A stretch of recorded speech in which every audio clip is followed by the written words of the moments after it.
Hello and welcome. I'm Nicole, a cottage witch, and I've seen the rainbow decks tag. It was, I think, originated a couple of years ago by Meadowlark Mystic, but Amidst the Grey did it again just recently, and so I thought I'd hop in. However, because I'm a bookish sort of person, I've also got rainbow books to talk about today. Some of my favorites and some about plants, unsurprisingly, and then the rainbow decks. So for red, I picked We Need New Names by NoViolet Bulawayo, and it's a beautiful book. It's one of the first books by an African woman in the modern day that I'd read. I'd read a few anti-colonial sort of books out of Africa, but this is the first one that I read that's more modern, that was easily accessible in Canada, and I loved it. It's a beautiful book. She's an amazing writer.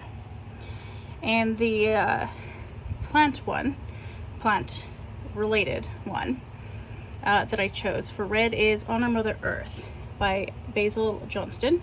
And he passed away a few years ago, I believe, but he was an extraordinary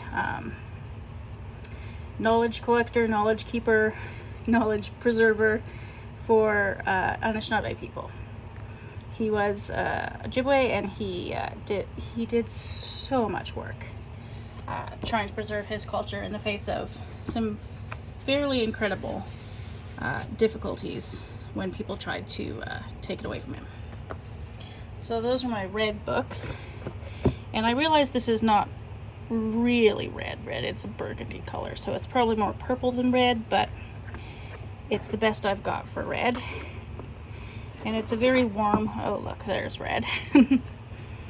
Warm, well, not always warm, but vibrant and alive sort of deck. And the reds that it does have are pretty incredible. So the Margarete Petersen Tarot is my choice for the red deck, although I mean really it could be easily chosen for probably any of the colors. It's not one that I've used a lot, but I love it.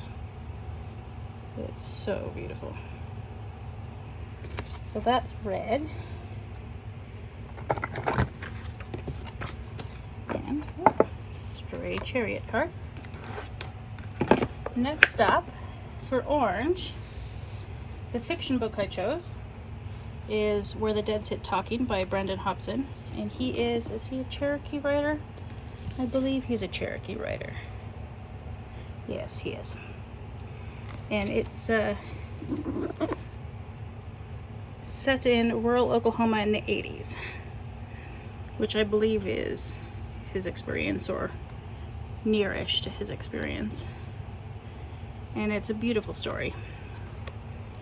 A difficult story. It's not necessarily a cheerful book. It deals with a lot of the pain of the past and sometimes of the present. But he's such an astonishing writer, which the National Book Award people seem to have agreed with. Also Cherokee, which I didn't plan, is the Herbal.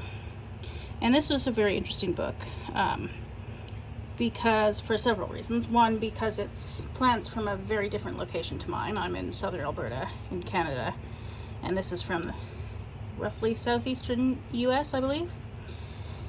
And J.T. Garrett was one of the first people I'd read about in a book about plant medicine, who talked about the medicine that he didn't include in the book as much as what he did include, because some of it has to be transmitted face to face and not long distance in a book. But his, and I don't know if this is a universal Cherokee notion or specific to the group that he's from, but he divided the plant medicines into the 4 directions. So it was I don't know, I'm a bit geeky about plants, so I found it quite interesting to read. And for orange decks, I went with the Raven's Prophecy, which I also haven't used very much yet because I got, for two reasons. I got it when I was just learning, which is maybe not quite the best deck to get when you're just learning. Bit of a glare happening there.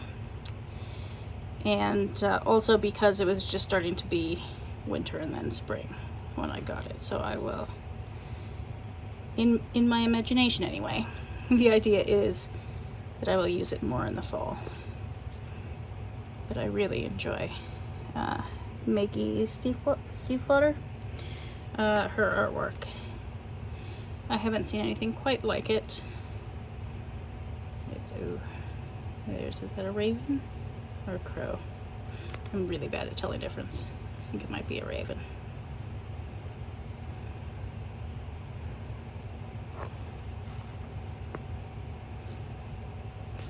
Anyway, this is my pick for orange. That's a bit spring-like, I suppose. The Raven's Prophecy Tarot. Oops.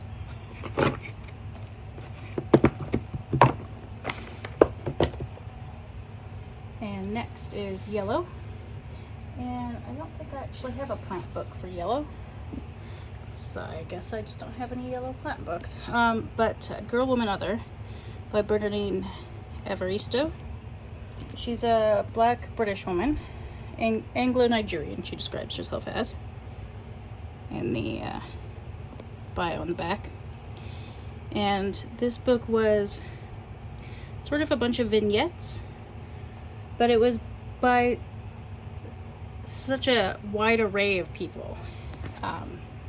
And so it's sort of fitting that I'm doing this during Pride Month, because there were a lot of women represented in this book who aren't usually represented in fiction, at least not fiction with the reach of a Booker Prize winner of 2019. So that was pretty extraordinary to read. And for yellow, again, I don't have anything perfectly yellow as decks go. The best I can do is Tarot Avatara, and I realize the box is in no way yellow, but it's got this gorgeous gold gilding, which I love, and it's also just full of life. Well, that's a bit red, but there are a lot of yellows throughout the deck, a lot of different shades of yellow, and it's very warm. Even the cool ones are not too cold. And there's a considerable amount of yellow throughout. So this was my pick for yellow. Next up is green, which I would have imagined would be the easiest. And I do have many plant-related books that are green. But this took some effort to narrow down because I had so many. So I went with two, neither of them fiction, but Finding the Mother Tree by Suzanne Simard is an incredible book about, she was a forester and is now does it have what her job is here? Professor of Forest Ecology is what she does now, and her research is in the area of the mycorrhizal, I think it's called, networks of fungi that connect the roots of trees, about how trees communicate with each other. And actually, if I can find it, some of the old growth trees, the reason they're so important is because, look at that massive tree. That's what she calls a grandmother tree, because it's about 1,000 years old. That's phenomenal. Western red cedar, that's huge. And it helps along the younger generations of plants with water, with nutrients, with whatever they need. And these networks can also communicate between species, which is just the most astonishing thing. So that's one of my green books. My other green book is Conversations with Plants, which is about the communication between plants and people and plants. And it's called The Path Back to Nature. It's by Nikki, Darrell, and I've only just started it, so I can't really tell you very much about it. Yet she goes over some of the sort of sciencey side of plants, which I love, and I'm just about to get into more of the communicating with plants, which some might think is a little ridiculous, which is fine, but for me, I enjoy connecting with plants, and I think they have a lot to teach us about the world and how to have a better relationship with the earth. The green decks, I have two, and neither of them are the sort of forest green that I imagined when I think of green of the rainbow. One is Tarot Racines, which I've just gotten. I haven't even looked through all of it yet, but it's this lovely sort of, is it a mint green or a very pale green? I'm not sure how to describe that color, but it's very pale. And this is another deck that probably could have been many colors, but I went with green because of the borders and the connection to the earth. It's, well, connected to all four elements, I suppose. And that's beautiful. I'll go through it more, I think, in another video, but it's really astonishing, and it just arrived from eBay very recently. So I haven't had time to get to know it yet, but it is, that is something that is going to happen very soon. So this is one of my green decks. The other is the Light Seer's Oracle, which probably everybody has heard of. It's sort of this turquoise green color. Whoops. And I also edged the deck in the same turquoisey green. Greenish, bluish, greenish. I'm not really sure. I'm not a painter or anything, so I don't have the names of all the various colors in my head. But it's also an extremely colorful deck, and I went with the turquoise for that purely because of the box and because of how I'd edged the deck in the backs. It's very colorful, and I'm really enjoying that this summer. It seems to me a very summery deck. So that is green. Next up is blue. So when the world gets a bit too difficult, which happens quite a lot these days, Louise Penny is just a wonderful, cozy mystery reader. It's very psychological. It's not at all like gory mystery. It's very cozy.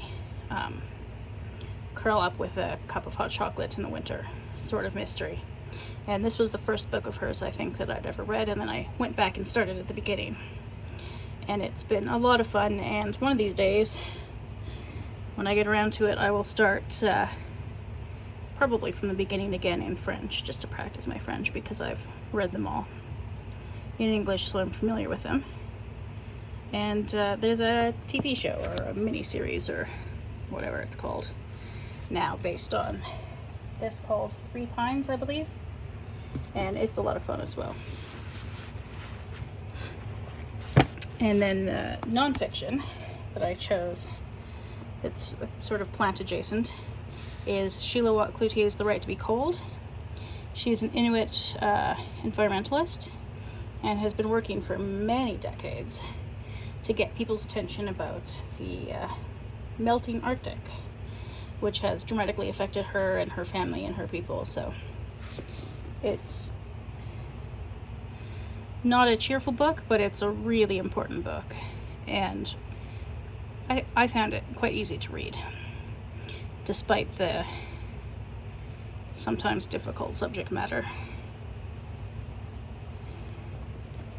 So that's The Right to Be Cold, which, you know, on a 30-degree day, I could get behind that. Maybe not, the Arctic is not where I'd want to live, but it works for some people, and their home is melting. So that's a book about that. The blue deck I chose is the Prisma Visions Tarot. And it's just this little, if I can get it out of the tin, this little mini one in a tin that has this super fun silvery, there we go, silvery gilding on the side. That's very smooth as well. It's not the kind that I've heard cuts your fingers or anything. And this, even the warm cards I find have a lot of blue in them. And there's just blue sort of woven throughout this rather extraordinary deck. So the Prisma Visions, yeah, Prisma Visions Tarot is my pick for the blue.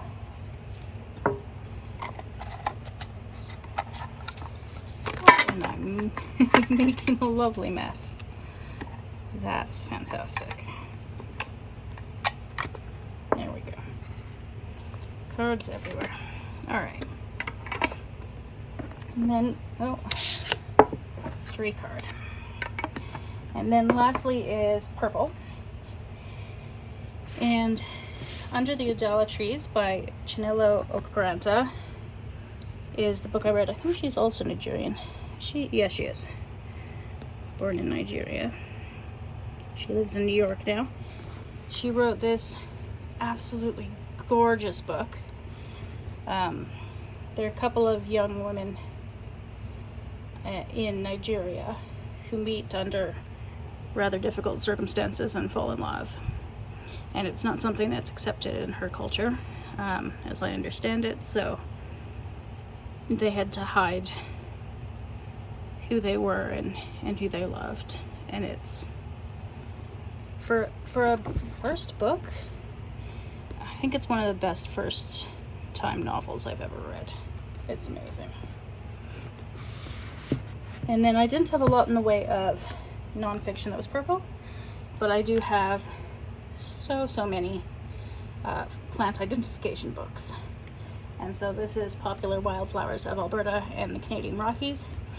And the region I live in sort of straddles prairie and Rockies. It's not in the Rockies, but it's not quite straight up prairie either. So it's got some of the plants that live in the Rockies. And so these books are always a lot of fun to read and to learn about. Bearberry is there. There's a good picture of bearberry. It has the strangest little flowers, but it's a beautiful, very sweet plant. I really enjoy just learning something new about plants all the time, and being able to identify more and more plants in my area is really exciting to me. And then the purple deck that I went with is the, I think still fairly newish, Buffy the Vampire Slayer, which is extremely purple. Purple and pink and red, and this sort of beige-ish color. And I etched mine in purple as well, which I do realize might be purple overkill for some people, but I just love purple exactly that much, so purple it is.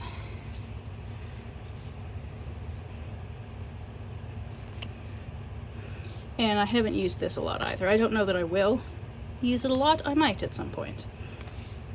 It's one of these things I got just because it looked like fun, and it is fun. I love this card. Two very beautiful scenes. Taro and Willow were some of my favorite characters, like in television ever. So that's lovely. That's my choice for purple. If I can get them back in there. There we go.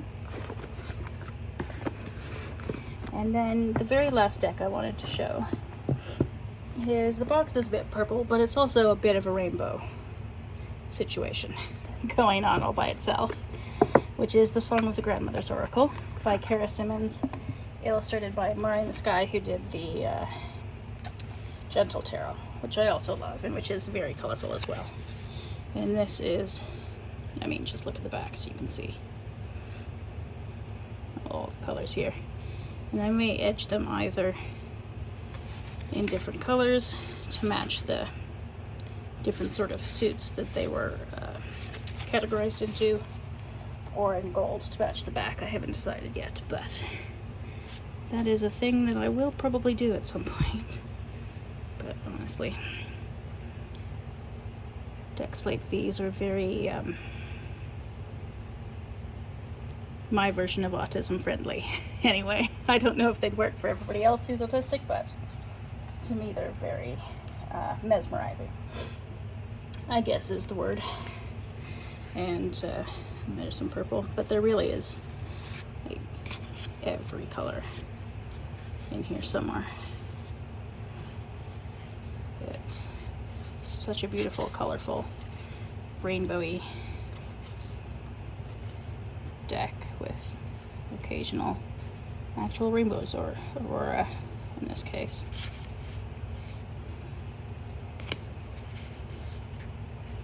And so that's the end of my rainbow decks and books that I just wanted to run through quickly.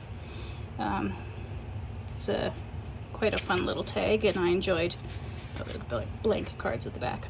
I enjoyed a chance to get to play with colors. Colorful things are the sort of things for me most of the time.